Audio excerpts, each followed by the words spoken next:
So, magandang umaga sa inyo mga kalapatids, no? Update lang tayo dito sa ating mga kalapati. So, ayun, no? Nagkasipon pa nga yun, no? Nagka one eye, ano. So, ito nga pala rin pala sila pa ito, sila Kidlat.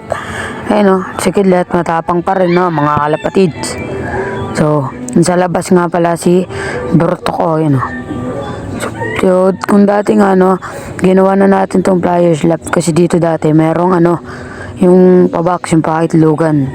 So nilipat na natin sila dito yan para hiwalay na natin sila. Di pa nga nila naubos yung pagkainan nila, no? Ayan si Bertoko at si Basar. Sa mga di nga pala nakakalam na may anak na nga pala yan mga kalapatid. So papakita ako sa inyo. So ito nga pala yung kanyang anak na mga kalapatid. Ayan, no? Pinangalan ko sa kanya na mga kalapatid, Zoro. Ano, tapos na nga rin na pangalan at tapos na nga natin siya pakainin, no. So ayan, mana nga siya sa kanyang nanay, no, na si Basar. So ayun, no, may puti kasi sa mata. Sa gilid ng mata niya, no, magkabilaan pa. Tapos sa pakpak niya nga rin, may puti konti, no, hindi lang makita mga kalapatids. So ayun, mataba-taba na rin siya yung butchi niya. So ito nga yung hinahand feeding ko, no, mga kalapatids.